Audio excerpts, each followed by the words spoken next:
Mr. Chairman, I rise in strong opposition to House Bill 2712. To begin with, I'm a legal immigrant who came to this country 51 years ago. I am fortunate to have been allowed to take advantage of the unique opportunities this exceptional nation offered me. I got my education here, raised my family here, and succeeded in business well beyond expectation here. Therefore, I understand why people from all over the world want to come to America to better their life and provide for their families. We ought to welcome them as long as they observe our laws. Those who are here illegally are a different subject.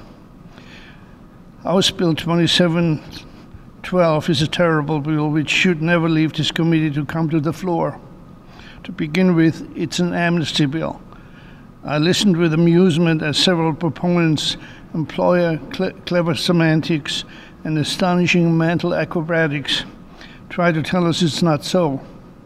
Let's see now. People who come here illegally, stay here illegally, work illegally, will get documentation to allow them to stay permanently and have permission to work. That's not amnesty. It's also a magnet bill which will induce illegal immigration into the state of Kansas.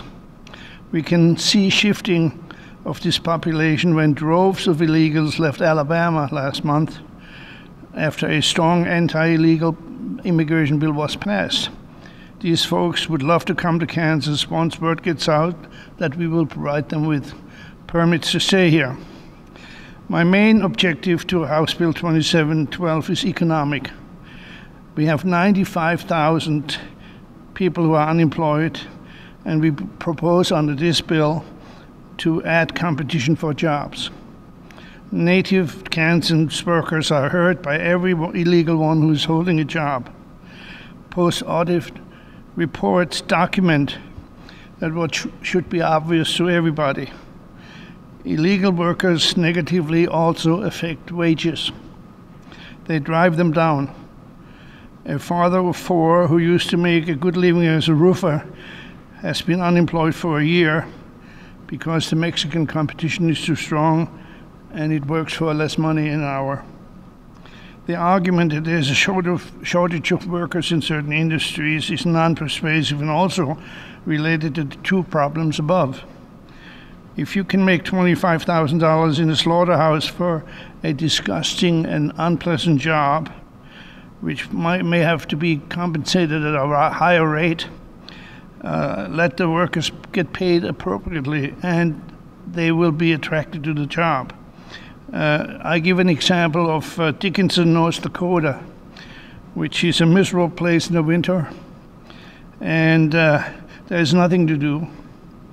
And yet, you cannot rent a room in that city.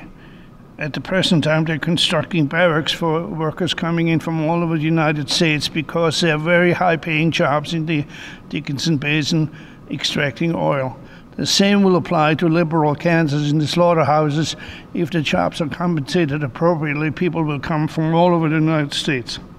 Finally, this is an expensive bill which will burden the Kansas taxpayers unnecessarily. We ought to consider insisting on E-Verify. Without jobs, illegals will leave the state. This will allow our laws to rule, and mainly our economic laws to rule, leveling the playing field for all Kansas workers. Therefore, I urge you to vote no on this bill. Thank you.